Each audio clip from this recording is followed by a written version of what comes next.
morning, students. Hope you all very well prepared for the lectures today. So, నిన్న already మనము 9th problem కి సంబంధించినవి journal entries చేసాం కదా. So what is the first journal entry we have? నేను చిన్నగా రాస్తాను బికాస్ బేస్డ్ ఆన్ దట్ మనకి లెడ్జర్స్ అనేవి ప్రిపేర్ చేయడం జరుగుతుంది అన్నమాట. ఓకేనా? Now see first one, Prahlad invested cash into the business. So date is 1. Okay. Cash account data to capital account. So this is just for my sake nana. మీరు direct by listening the class మీరు ఏం చేయండి అంటే ఇటు journal entries చూస్తూ ఇటు నేర్చుకోండి. ఓకేనా? Right. So first one is cash account data to capital account. Okay, ఇది చిన్నగా కనిపిస్తుంది. So no need for you just because of me, right? Second one, paid into bank. Bank లో పే చేస్తే third one ఏం వచ్చిందన్నా, bank account data to cash account. Okay, bank account data to cash account. Next, purchased furniture. What is the date? 5. Furniture account data to cash account. Okay, furniture account data to cash account. Next, purchased goods. 7th one. Purchases account data to cash account. 7th complete అయింది కదా. Next sold goods, that is cash account data to sales account. Okay, cash account data to sales account. Next withdraw cash from bank. Bank నుంచి withdraw చేస్తే cash account data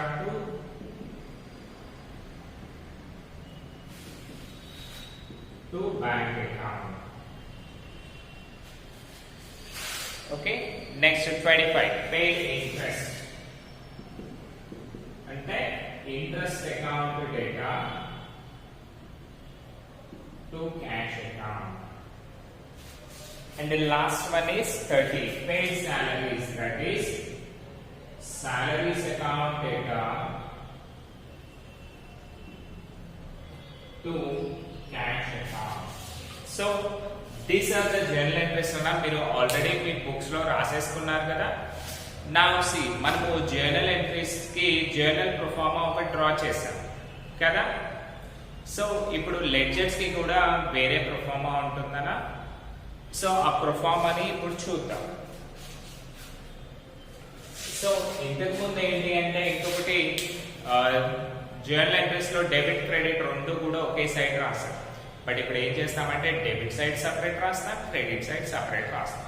okay, now see date, particulars. So ఇంతకు ముందు ఇంకొకటి ఏంటి అంటే మీకు journal entries రాసేటప్పుడు LF number అని రాసాం, ఎందుకంటే లెడ్జర్ కి కరెస్పాండింగ్ అని, లెడ్జర్ ఫోలియో నెంబర్. ఇప్పుడు మనం జర్నల్ లెడ్జర్ చేస్తాం కదా, కాబట్టి ఇక్కడ జేఎఫ్ అంటాం, అంటే జర్నల్ ఫోలియో నెంబర్ అని అంటాం. ఓకే,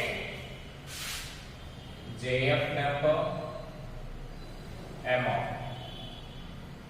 ఆల్రెడీ మనం అనుకున్నాం కదా జేఎఫ్ అంటే ఏంటి, జర్నల్ ఫోలియో నెంబర్. అంటే రెండింటికి ఏదైతే page numbers ledger numbers match అవుతాయో వాటిని కన్సిడర్ చేయాలి అని చెప్పాం, అందుకనే ఇలా రాస్తాం.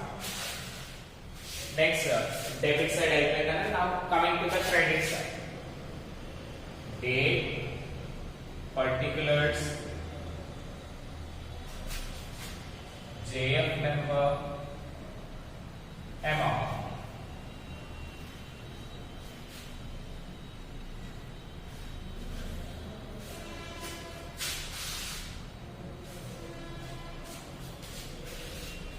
Now see here, నాకు తెలిసి maximum 4 to 5 lines సరిపోతాయి కదా. సో మీరు అంతా టోటల్ కంప్లీట్ అయ్యాక ఇది రాసేయండి. మీకు మళ్ళీ టోటల్ ప్రాబ్లం కంప్లీట్ అయ్యాక కొంచెం ప్లేస్ ఇస్తాను, ఆ టైంలో రాస్తాను.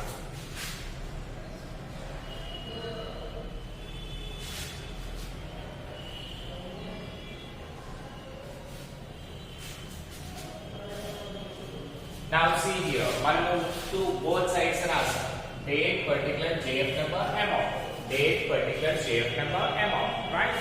సో మనకి ఇక్కడ ఏంటి అంటే డెబిట్ అండ్ క్రెడిట్ అనేవి 2 ఆస్పెక్ట్స్ గా చూడాలి, అంటే 2 సెపరేట్ థింగ్స్ గా చూడాలి. ఇంతకుముందు జర్నల్ లో ఏమైంది, డెబిట్ క్రెడిట్ పక్క పక్కనే ఇచ్చేసాము అండ్ క్యాష్ క్యాపిటల్ రెండు ఒకే దాంట్లో రాసాం. బట్ ఇప్పుడు అలా రాయడానికి వీలు లేదు. ఓకేనా? సో నిన్న మనం డిస్కస్ చేసాం what is that, bank balance and cash balance. So cash balance తెలియాలి అంటే మనం ఏం చేయాలి, క్యాష్ అకౌంట్ ని ప్రిపేర్ చేయాలి కదా. Now see, title is cash account. అంటే మనకు క్యాష్ బ్యాలెన్స్ తెలియాలి అంటే ఏం చేయాలి, మనం క్యాష్ ని లెక్క పెట్టాలి కదా. That is the cash balance. Okay, right side is credit, left side is debit. Okay, next ఇంకొకటి చూడండి అన్న, మీకు ఏంటి అంటే ఇక్కడ cash account data to capital account అని ఉంది కదా. ఈ లెడ్జర్స్ లో మనం ఏం చేయాలి అంటే డెబిట్ సైడ్ ఏం రాసినా సరే 2 అని పెట్టాలి.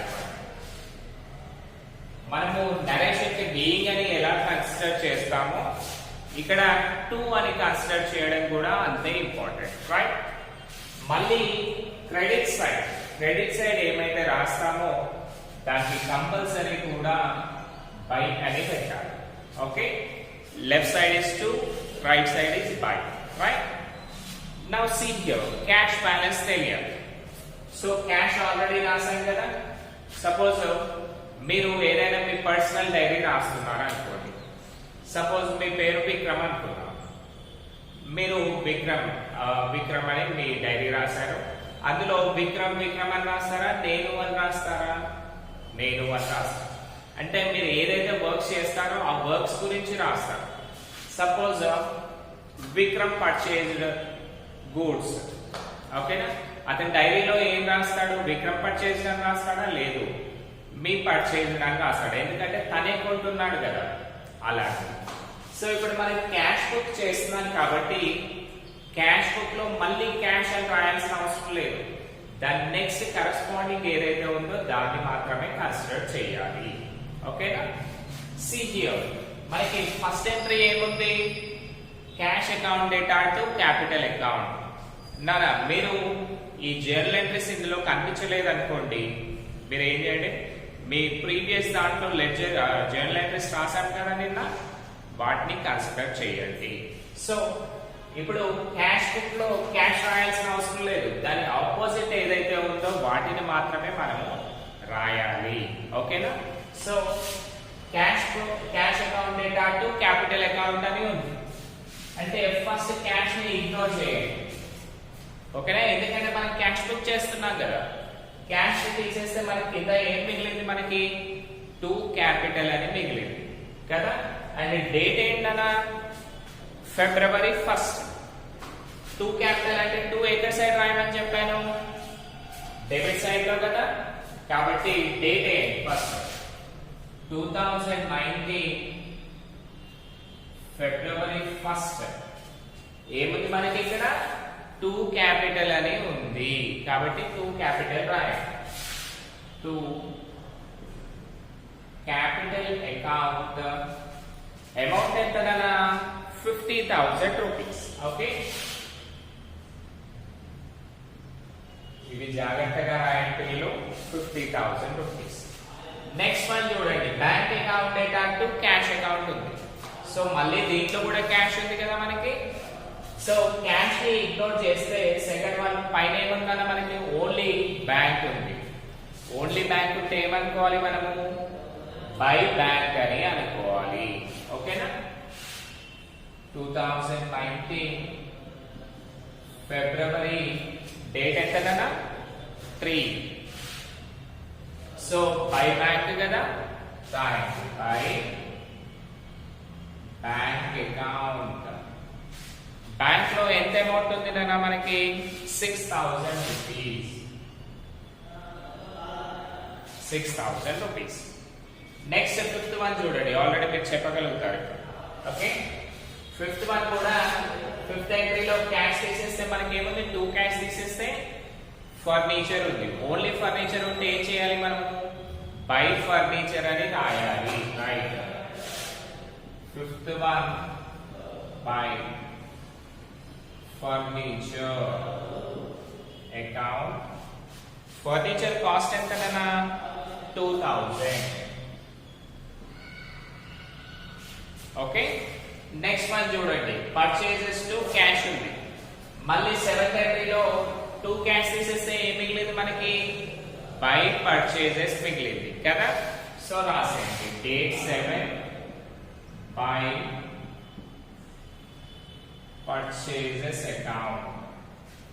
పర్చేజెస్ అమౌంట్ ఎంతనా, 5000. ఓకే, నెక్స్ట్ వన్ చూడండి, 10th వన్. 10th వన్ ఏముంది మనకి entry, cash account data to sales account అని ఉంది కదా. సో క్యాష్ ని ఇగ్నోర్ చేస్తే మనకి ఏముంది, 2 సేల్స్ అని ఉంది. సో ఇప్పుడు చూడండి అన్న, మనకి 7th వన్ ఏమొచ్చింది, పర్చేజెస్ టు క్యాష్. అంటే క్యాష్ ని ఇగ్నోర్ చేస్తే పర్చేజెస్ రాసాము. క్యాష్ ని ఎందుకు ఇగ్నోర్ చేస్తున్నాం మనం ఇక్కడ, బికాస్ క్యాష్ అకౌంట్ కదా మనం ప్రిపేర్ చేసేది, అందుకనే దాని ఆపోజిట్ థింగ్స్ ని మాత్రమే మనం రాస్తున్నాము. రైట్, నా సెకండ్ 10th వన్ చూడండి, cash account data to sales account ఉంది. అంటే క్యాష్ ని ఇగ్నోర్ చేస్తే మనకి ఏముంది నాన్న, 2 సేల్స్ అని ఉంది. 2 సేల్స్ ఎక్కడ రాయాలి చెప్పండి, 2 ఎక్కడ ఉంది, yeah that is debit side. Debit side చూడండి, 10th డేట్ కదా, date 10 to sales account. To sales account, sales ఎంత చేసాం మనము, that is 10,000 rupees. Okay, 10,000 rupees. Next 15th one, withdraw cash from bank. Cash account data to bank account వచ్చింది కదా. So cash account లో cash తీసేస్తున్నాం కదా మనము, తీసేస్తే ఏముంది మనకి, 2 బ్యాంక్ అని ఉంది. కాబట్టి 15th one, 2 bank account. 2 bank account amount ఎంతనా, 2000. 2 bank account 2000. Next last 2 transactions ఉన్నాయి. Okay, 25th interest account data to cash account. So ఇక్కడ 2 క్యాష్ తీసేస్తే మనకి ఏముంది, బై ఇంట్రెస్ట్, అంతే కదా. Right, 25 date by interest, by interest account. What is the amount, 800 rupees. Okay, now see the last one, 30 salaries to cash. 2 cash తీసేస్తే by salaries, right. 30 by salaries account. Amount ఎంతనా, salaries 8000. Okay పిల్లలు, ఇప్పుడు అర్థమైంది కదా differences. మనకి journal entries ఎంత perfect గా వస్తే అంత పర్ఫెక్ట్ గా మనము లెడ్జర్స్ ని ప్రిపేర్ చేయగలుగుతాము. Okay, right. Now see here. So ఇంకొకటి మీకు ఏం చెప్పాను, always debit equals to credit ఉండాలి అని చెప్పాను, అవునా కాదా. రైట్, అందుకనే ఇప్పుడు చూద్దాం. సో మనకి డెబిట్ లో అమౌంట్స్ ఉన్నాయి, క్రెడిట్ లో అమౌంట్స్ ఉన్నాయి. ఇక్కడ ఏమున్నాయి తెలియదు కదా. రైట్, సో ఇప్పుడు ఏం చేయాలన్నా అంటే, డ్రా ఈక్వల్ లైన్స్. 1 లైన్ విడిచిపెట్టండి, 1 లైన్ విడిచిపెట్టి ఈక్వల్ లైన్స్ డ్రా చేయండి. ఓకే, ఈక్వల్ రాలే కదా. ఎస్,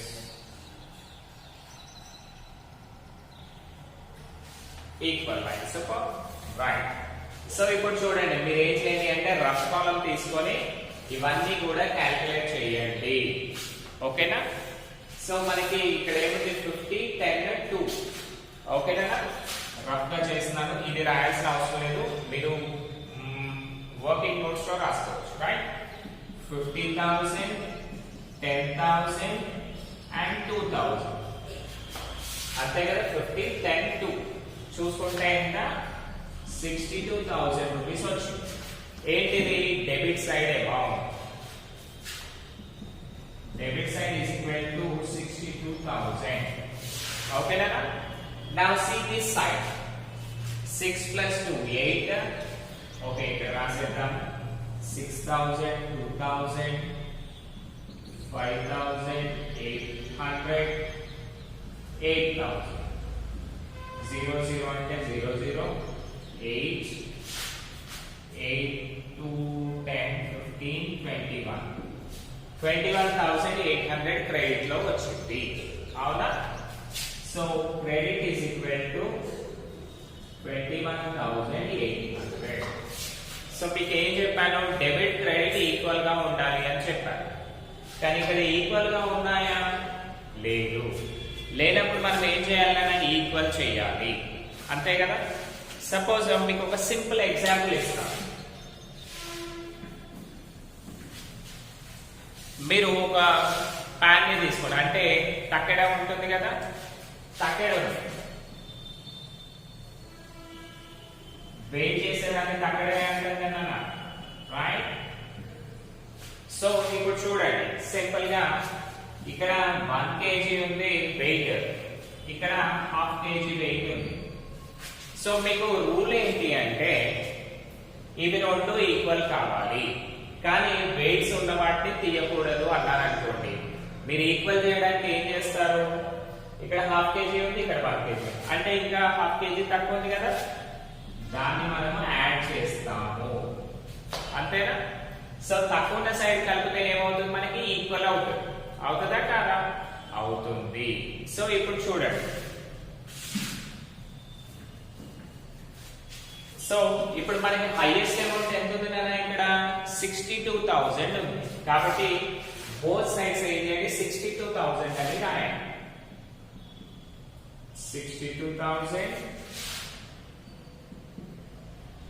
62,000 ఓకేనా 62,000 మనకి ఇప్పుడు ఎక్కడ సైడ్ తక్కువ ఉంది క్రెడిట్ సైడ్ లో తక్కువ ఉంది అంటే ఇటు సైడ్ తక్కువ ఉంది కదా ఇటు సైడ్ తక్కువ ఉన్నప్పుడు ఏం చేయాలి క్రెడిట్ సైడ్ తక్కువ ఉన్నప్పుడు క్రెడిట్ సైడ్ యాడ్ చేయాలి కదా సో ఈ యాడింగ్ అనేది కదా మనకి ఫిబ్రవరిలో 30 ఉంటుందా ఉండదు కదా so it's just mistake so 28 అని రాసేది last day that is printing mistake కదా సో ఫిబ్రవరిలో లాస్ట్ డే ఏంటి మనకి ఫిబ్రవరి 20 ఓకే మళ్ళీ రాయండి 2019 ఫిబ్రవరి 28 సో ఇది తక్కువ ఉంది కదా తక్కువ ఉన్న దాన్ని ఏమనుకోవాలి అంటే బై బ్యాలెన్స్ క్యారీడ్ ఆన్ అనుకోవాలి by balance carried on by balance అంటే బిఏఎల్ పెడితే చాలు కదా బ్యాలెన్స్ క్యారీడ్ డౌన్ అంటే వేరే సైడ్ కి మేము తీసుకెళ్తున్నాము అని అర్థం అన్నమాట క్యారీడ్ డౌన్ దాన్ని క్యారీ చేసుకొని తీసుకెళ్తున్నాం ఎంత తక్కువ ఉంది తెలుసా మనకి తెలియదు కాబట్టి దీంట్లో వచ్చి మైనస్ చేయండి 62 మైనస్ 21 ఎంత వస్తుంది చూడండి 0 0 ఇక్కడ 0 నుంచి 8 పోదు కదా అందుకనే క్యారీ చేసాం దట్ ఈస్ 10 మైనస్ 8 2 ఇక్కడ 1 మిగిలింది కదా 1 1 0 6 మైనస్ 2 4 అంటే 40,200 మనకి డిఫరెన్స్ అమౌంట్ వచ్చింది ఆన్సర్ చూడండి అదే ఉంది కదా రైట్ సో క్యారీ డౌన్ అని చెప్పేసి 40,200 అని రాయండి ఓకే మళ్ళీ ఏం చేయాలన్నా అంటే ఈ మంత్ అయిపోయింది కదా నెక్స్ట్ మంత్ కి ఫార్వర్డ్ చేయాలి ఇప్పుడు చూడండి cash account debit comes in credit goes out కదా అంటే మనకి ఇక్కడ ఏమైంది 62,000 రూపీస్ మనకి క్యాష్ వచ్చింది మళ్ళీ మనం ఏం చేసాం 21,800 రూపీస్ ఖర్చు పెట్టేశాం క్యాష్ అంటే బిజినెస్ లోకి 62,000 వస్తే 21,800 పోయింది అంటే ఇంక ఎంత మిగిలింది మనకి 40,200 మిగిలింది. ఓకేనా? సో దీన్ని ఏం చేయాలి, మళ్ళీ నెక్స్ట్ మంత్ కి ట్రాన్స్ఫర్ చేయాలి. ఎందుకు అంటే మా దగ్గర ఎన్ని డబ్బులు ఉన్నాయి నెక్స్ట్ మంత్ వాడేసుకుంటాం కదా. రైట్. సో ఫిబ్రవరి 28 తర్వాత నెక్స్ట్ డే ఏంటన్నా, దట్ ఈస్ 2019 మార్చ్ 1st. ఓకేనా? 2019 మార్చ్ 1st ఎంతనా 40,200. సో ఇది క్యారీ చేస్తాం, దాన్ని ఎక్కడ అక్కడి నుంచి ఇక్కడికి బ్రాడ్ చేయాలి కదా, బ్రాడ్ డౌన్ అనాలి. టు బ్యాలెన్స్ బ్రాడ్ డౌన్ ఎంత అమౌంట్ 40,200. ఓకేనా? నెక్స్ట్ వన్ చూడండి. ఇస్ ఇట్ క్లియర్ నా? రైట్. సో చూడండి, సింపుల్ గా మనం ఏం చేసాం, క్యాష్ అకౌంట్ లో క్యాష్ రాయకుండా దాని ఆపోజిట్ వన్ రాసాము. ఓకే, క్విక్ లుక్ చూసుకుంటే ఫస్ట్ వన్ ఏంటి, cash account data to capital account. Cash తీసేసాము, టు క్యాపిటల్ రాసాము. Next bank account data to cash, to cash తీసేస్తే బై బ్యాంక్ రాసాము. Next furniture to cash, to cash తీసేస్తే by furniture. Purchases to cash, to cash తీసేస్తే by furniture. Next cash to sales, cash తీసేస్తే to sales. Next cash to bank, cash తీసేస్తే to bank. ఓకేనా? Interest, to cash తీసేస్తే by interest. Next to cash తీసేస్తే by salaries. అంతే కదా, ఇక్కడ వరకు మనకి ప్రాబ్లం లో ఉంది. నెక్స్ట్ ఏం చేసాము, బోత్ ని టోటల్ చేసాము. టోటల్ చేస్తే డెబిట్ సైడ్ 62 వచ్చింది, క్రెడిట్ సైడ్ 21 వచ్చింది కదా. సో మనకి ఇక్కడ సైడ్ తక్కువ ఉంది కదా, క్రెడిట్ లో తక్కువ ఉంది కాబట్టి మనం ఏం చేసాము, మైనస్ చేసి ఆ అమౌంట్ ని క్యారీ డౌన్ చేసాం. మళ్ళీ దాన్నే బ్రాడ్ డౌన్ గా రాసుకున్నాం అన్నమాట. ఓకేనా? That is the thing. Now see, మనము సెకండ్ బ్యాంక్ అకౌంట్ కూడా ప్రిపేర్ చేయాలి కదా.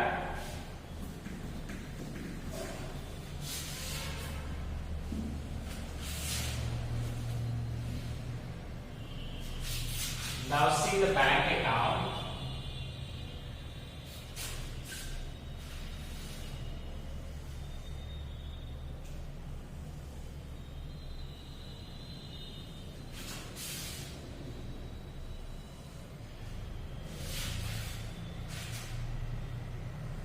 ఇది మీకు ఫస్ట్ ప్రాబ్లం కాబట్టి నేను మీకు రబ్ చేయకుండా రాస్తున్నాను.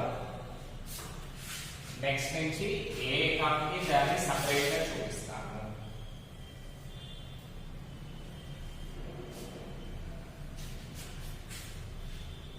సో మళ్ళీ బ్యాంక్ అకౌంట్ ఏం చేయాలి, మళ్ళీ లెడ్జర్ ప్రొఫార్మా ఎలా ఉన్నాయి, టైటిల్ బ్యాంక్ అకౌంట్ డెబిట్. ఏమేమి ఉన్నాయి అందులో, డేట్, పర్టికులర్స్, జేఎఫ్ నెంబర్ అంటే journal folio number, amount, date, particulars,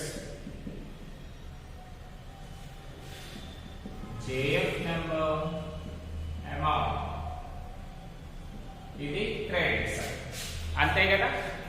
నా చూడండి, మీరు క్యాష్ రాసినప్పుడు ఏం చేశారు, జర్నల్ ఎంట్రీలో క్యాష్ ఉందా లేదా చూసుకున్నారు కదా. ఇప్పుడు బ్యాంక్ అకౌంట్ ప్రిపేర్ చేస్తాం కాబట్టి బ్యాంక్ ఉందా లేదా చూసుకోవాలి. సో ఫస్ట్ ఎంట్రీలో మనకి బ్యాంక్ అనే వర్డ్ ఉందా, లేదు. క్యాష్ అని క్యాపిటల్ ఉంది, సో మనకి అది అవసరం లేదు. నెక్స్ట్ వన్ చూడండి, third one bank to cash అని ఉంది, బ్యాంక్ అనే వర్డ్ ఉంది కదా అందులో. సో ఈ ఎంట్రీని మనం కన్సిడర్ చేయాలి. సో మళ్ళీ డేట్ చూడండి, 2019 ఫిబ్రవరి. బోత్ డేట్స్ సేమ్ ఉంటాయి కదా, 2019 ఫిబ్రవరి. ఇక్కడ వరకు ఓకేనా. Now see here, bank account data to cash ఉంది. అంటే మనకి బ్యాంక్ అకౌంట్ కదా ప్రిపేర్ చేసేది, బ్యాంక్ లో బ్యాంక్ రాయాలా, మళ్ళీ లేదు. బ్యాంక్ ని ఇగ్నోర్ చేస్తే మీకు ఏముంది, మళ్ళీ అక్కడ టు క్యాష్ ఉంది కాబట్టి ఇక్కడ టు క్యాష్ అని రాసేది. To cash account.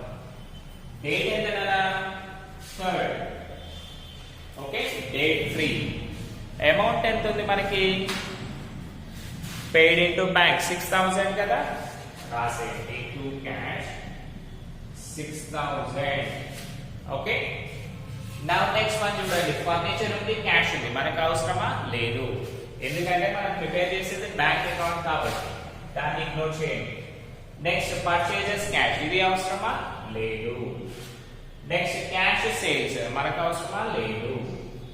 Next cash to bank, మళ్ళీ బ్యాంక్ ఉంది మనకి కాబట్టి బ్యాంక్ ని ఇగ్నోర్ చేస్తే దీంట్లో ఏముంది? ఓన్లీ క్యాష్ అకౌంట్ ఉంది, అంటే బై క్యాష్ అకౌంట్ అని అనాలి. ఎంత date? 15 2019 February 15 by cash account. Amount ఎంత? 15th one 2000. Okay, 2000. Next interest ఉంది, క్యాష్ ఉంది. మనకు అవసరమా? లేదు. సాలరీస్ ఉంది, క్యాష్ ఉంది. అవసరమా? లేదు. సో ఇక్కడ వరకే అయిపోయాయి కదా. అంటే బ్యాంక్ కి సంబంధించిన ఓన్లీ 2 ఎంట్రీస్ మాత్రమే ఉన్నాయి. సరే, సో ఇప్పుడు చెప్పండి అలా మీరు క్లియర్ గా. సో ఏం చేయాలి? నెక్స్ట్ స్టెప్ 1 లైన్ విడిచిపెట్టి both sides equal lines draw చేయాలి కదా. రైట్.